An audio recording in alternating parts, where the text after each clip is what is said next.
আসসালামু আলাইকুম প্রিয় দর্শক সকলকে স্বাগত জানাই। জানিয়ে দিব এই ভিডিওর মাধ্যমে আজকে শরণার্থী আপডেট। আজ জানুয়ারি মাসের 11 তারিখ। আপনি এই ভিডিওটি দেখছেন ইউটিউব, ফেসবুক দুই প্ল্যাটফর্ম থেকে। আমরা প্রতিদিনই আপনাদেরকে এই গুরুত্বপূর্ণ তথ্য দিয়ে সহযোগিতা করে যাচ্ছি। আপনি প্রতিদিনের আপডেট প্রতিদিন দেখবেন যদি আপনি চ্যানেলটি সাবস্ক্রাইব করে ফেসবুক পেজটি লাইক ফলো করে আমাদের সাথে যুক্ত থাকেন। ভিডিওটি শেয়ার করবেন। অগণিত মানুষ এই ইনফরমেশনটি জানার অপেক্ষায় রয়েছে। আপনার কাছে যদি অভিবাসীদের কোনো তথ্য থাকে তাও আপনি জানাতে পারেন। আপনারা জানেন যে প্রতিনিয়তই বাংলাদেশের রাজনৈতিক অস্থিরতা, অর্থনীতির মন্দা, জিনিসপত্রের দাম বৃদ্ধি সহ বর্তমান বাজারে চাকরির সংকট, এই সকল পরিস্থিতি মোকাবেলায় ভিটে মাটি বিক্রি করে, ধার দেনা করে, সুদের উপরে টাকা নিয়ে বাংলাদেশিরা কন্টিনিউ চেষ্টা চালিয়ে যাচ্ছে ইউরোপের বিভিন্ন দেশে প্রবেশ করতে। টোটাল প্রক্রিয়াটা হচ্ছে যে রাস্তা দিয়ে যত সহজে প্রবেশ করা যায় সেই রাস্তাই ব্যবহার করতে চাওয়া। সবাই কি তাদের স্বপ্ন উদ্দেশ্যে সফল হয়, পৌঁছাতে পারে? ব্যাপারটা এমন নয়। বহু মানুষ আটক হয়, বহু মানুষ নির্যাতনের শিকার হয়, বহু মানুষ মুক্তিপণ দেয়, এছাড়া আরও বহু ঘটনা। সাম্প্রতিক প্রিন্ট এবং ইলেকট্রনিক্স মিডিয়ায় একটি পিকচার ভাইরাল হয়েছে। একটি ভিডিও ফুটেজের পিকচারটি প্রাইভেসি জটিলতার কারণে ভিডিওটি দেখাতে সক্ষম নয়। আমরা আন্তরিকভাবে দুঃখিত, তবে আপনি পিকচারটি দেখলে কিছুটা অনুমান করবেন। প্রথমে পিকচারটি দেখাচ্ছি, তারপর এই ঘটনার বিস্তারিত একটু লক্ষ্য করলে আপনারা ক্লিয়ার হয়ে গেছেন যে একজন নারীর মুখ বাঁধা, এখানে আরো একটি রশি দিয়ে বাঁধা, আরো একটি বাঁধা, পেছনে রয়েছে অগণিত পুরুষ। এই চিত্রটি একটি ঘটনা নয়, এ ধরনের বহু ঘটনা ঘটছে বর্তমান লিবিয়াতে, তিউনিশিয়াতে সহ আফ্রিকার বিভিন্ন দেশে। এই ঘটনাগুলোর পেছনে স্পষ্ট সহযোগিতা রয়েছে ইউরোপীয় ইউনিয়নের। অন্য দেশগুলোর কথা ভিন্ন ভিডিওতে বলবো। আজকের প্রতিবেদনটি যেহেতু লিবিয়াতে, তাই লিবিয়ারটাই বলছি। আপনি 2024 সাল এক্সাম্পল যদি বাংলাদেশের প্রিন্ট এবং ইলেকট্রনিক্স মিডিয়ায় মুক্তিপণ, মাফিয়া এই শব্দগুলো ব্যবহার করে সার্চ দেন বা খুঁজে দেখেন, অগণিত ভিডিও দেখতে পারবেন যেখানে লিবিয়াতে বাংলাদেশিদেরকে আটক করে রাখা হয়েছে, মারা হচ্ছে, নির্যাতন, অত্যাচার, যার মূল উদ্দেশ্য হচ্ছে টাকা সংগ্রহ করা। বহু পরিবার 5 লক্ষ টাকা থেকে 30 লক্ষ টাকা পর্যন্ত দিয়েছিল, এরপরে তাদের প্রিয়জনকে তাদের হাত থেকে ছাড়িয়েছে। বহু মানুষ একেবারে পঙ্গু হয়ে গেছে, নিঃস্ব হয়ে গেছে, আরও বহু ঘটনা।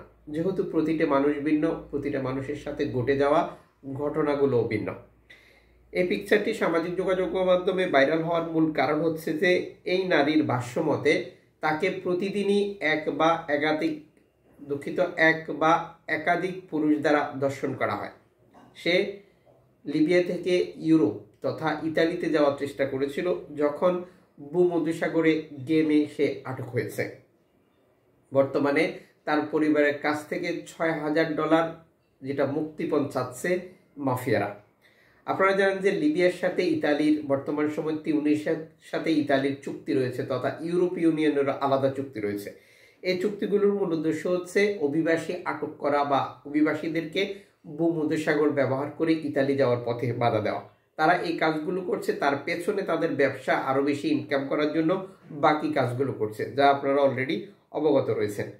অবৈধভাবে ইউরোপ যাওয়ার ব্যাপারে আপনাদের যে অভিজ্ঞতা বা আপনি যে তথ্যগুলো জানেন সেটা কি কমেন্টস করে জানান। আর আপনি যদি আরো কিছু জানতে চান, আরো কিছু শিখতে চান, তাহলে আমাদের প্রতিটি ভিডিও ফলো করতে থাকুন। আলহামদুলিল্লাহ, রেকর্ড সংখ্যক শরণার্থী স্পেনে প্রবেশ করা অব্যাহত রেখেছে। আমরা লিবিয়ার প্রতিবেদনটি আপনাদের সাথে শর্টকাটে প্রকাশ করলাম। এটি অনেক বড় একটি প্রতিবেদন প্রকাশ করেছে, যেখানে কতজন নারী ধর্ষিত হচ্ছে প্রতিদিন, কতজন পুরুষের সাথে অমানবিক কাজ করা হচ্ছে, ইত্যাদি ইত্যাদি শর্টকাটে শেয়ার করলাম। স্পেনের বিভিন্ন উপত্যকা বা দ্বীপে রেকর্ড সংখ্যক শরণার্থী প্রবেশের একটি তথ্য প্রকাশ করেছে স্প্যানিশ কর্তৃপক্ষ সালভেন্তো ম্যার্তিমো। গত 24 ঘন্টার প্রতিবেদনে 770 জন শরণার্থী প্রবেশের তথ্য দিয়েছে তারা। 4টি নৌকা উদ্ধার করেছিল তারা, যেখানে 356 জন শরণার্থী ছিল। এখানে তাদের উপত্যকা বা দ্বীপ, যেখানে ভিন্ন ভিন্ন তথ্য শেয়ার করেছে, আমরা আপনাদের সাথে শর্টকাটে শেয়ার করলাম। এক্সাম্পল, 24 ঘন্টায় 770। আমাদের আগের ভিডিওগুলোতে আপনাদেরকে এই তথ্যগুলো দিয়েছিলাম। এখানে একটি স্লাইড শো দেখাতে পারি, যেটি স্প্যানিশ কর্তৃপক্ষ শেয়ার করেছে। রেকর্ডকৃত শরণার্থীদেরকে উদ্ধার করার পর যে তথ্য শেয়ার করেছে তা দেখতে পাচ্ছেন। এখানে আরও উল্লেখযোগ্য বিষয় হচ্ছে, আমরা আপনাদেরকে 2024 সালের হিসেব, বিপদগ্রস্ত অভিবাসী বা আরও তথ্য দিয়েছিলাম, যেটা চ্যানেল বা পেজ ভিজিট করলে বিস্তারিত জেনে নিতে পারেন। এখানে এই অঞ্চলগুলো ব্যবহার করে রেকর্ড সংখ্যক শরণার্থী স্পেনে প্রবেশ করার মূল বিষয় হচ্ছে, স্পেন সরকার প্রতি বছর 1 লক্ষ অবৈধ অভিবাসীকে বৈধতা দেবে যে ঘোষণাটি দিয়েছিল গত বছরে। ধারাবাহিকভাবে এই সুযোগটি চালু হচ্ছে 25, 26, 27-এ। আর যে কারণে মূলত এই রেকর্ড সংখ্যক শরণার্থী স্পেনে প্রবেশ করার চেষ্টা করছে।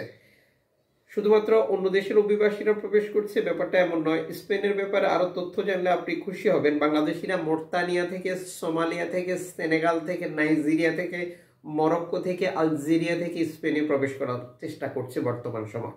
যেহেতু তিউনিসিয়া থেকে ইতালি যাওয়া কঠিন বা কঠোর হয়ে গেছে, লিবিয়া থেকে কঠিন কঠোর হলেও লিবিয়া থেকে বাংলাদেশিদের ইতালি যাওয়ার যে চেষ্টা সেটি অব্যাহত রয়েছে, যেটি 2024 সালে যেমন বাংলাদেশিরা 1 নম্বরে রয়েছে অবৈধভাবে ইতালি প্রবেশের ক্ষেত্রে, 2025 সালের প্রথম থেকেই বাংলাদেশিরা 1 নম্বরে রয়েছে, যা সর্বশেষ ইতালি সরকার নিশ্চিত করেছে। স্পেনের বিভিন্ন দেশ ব্যবহার করে স্পেনে আসার যে প্রক্রিয়া, এটি অনেক কঠোর বা কঠিন। আপনারা মোরতানিয়া নিয়ে যদি কোনো তথ্য জানতে চান কমেন্টস করুন। আলজেরিয়া, সোমালিয়া, সেনেগাল, যেটা মরক্কো, প্রতিটি উপকূল বা প্রতিটি দেশ থেকে ইউরোপ যাওয়ার তথ্য ইনফরমেশন আমাদের কাছে রয়েছে। আপনাদের চাহিদার উপরে এটি আমরা পর্যায়ক্রমে বৃদ্ধি করব। এদিকে সর্বশেষ এক্স হ্যান্ডেলে লুইস মিশেল নিশ্চিত করেছে, আপনারা এখানে পিকচারে দেখতে পাচ্ছেন একটি চিহ্ন। এখানে মূলত এনজিও সংস্থাটি বর্তমান অপেক্ষা করছে শরণার্থী উদ্ধারের জন্য। এটা হচ্ছে মাল্টা এবং যেটা ইতালি দ্বীপ ল্যাম্পুদুসা যাওয়ার পথের যে সংযোগস্থল, এই অঞ্চলটিতে মূলত শরণার্থীরা বিপদে পড়ে, যেখান থেকে মূলত এনজিও সংস্থাগুলো শরণার্থীদেরকে উদ্ধার করে। আপনারা জানেন যে 2025 সালের প্রথম থেকে এই স্থানটিতে রেকর্ড সংখ্যক শরণার্থী নৌকা বিপদে পড়েছিল, মৃত্যু হয়েছে, যার মূল কারণ এনজিও সংস্থা না থাকার কারণে। এই সংস্থাটির জন্য আপনার পক্ষ থেকে একটি ধন্যবাদ দিতে পারেন। এদিকে রিক্স পিপল সর্বশেষ এক্স হ্যান্ডেলে দেওয়া বার্তা নিশ্চিত করেছে, তাদের উদ্ধারকৃত অভিবাসীদেরকে নিরাপদে ইতালিতে হস্তান্তর করেছে, আলহামদুলিল্লাহ। এখানে তারা যে তথ্যটি শেয়ার করেছে, রেকর্ড সংখ্যক বাংলাদেশি ছিল। রিক্স পিপলের এই প্রতিবেদনে আমরা এর আগের ভিডিওতে আপনাদেরকে তথ্য দিয়েছিলাম, 2টি নৌকা পৃথক পৃথক শরণার্থী তারা উদ্ধার করেছিল, যেখানে 47 জন শরণার্থী ছিল, যাদেরকে আলহামদুলিল্লাহ পজ্জলাতে নিরাপদে হস্তান্তর করেছে।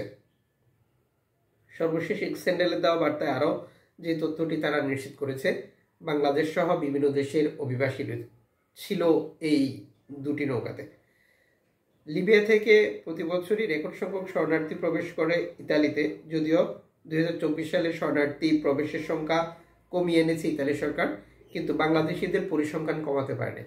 24 সালের রেকর্ড অনুযায়ী 14,000+ বাংলাদেশি অবৈধভাবে ইতালিতে প্রবেশ করেছে, যেটি 2025 সালেও ধারাবাহিকভাবে এখনও অব্যাহত রয়েছে এবং বাংলাদেশিরা ইতালি প্রবেশের ক্ষেত্রে প্রথম স্থানে রয়েছে। দেখা হচ্ছে আগামীকালের নতুন ভিডিওতে, সে পর্যন্ত শুভকামনা।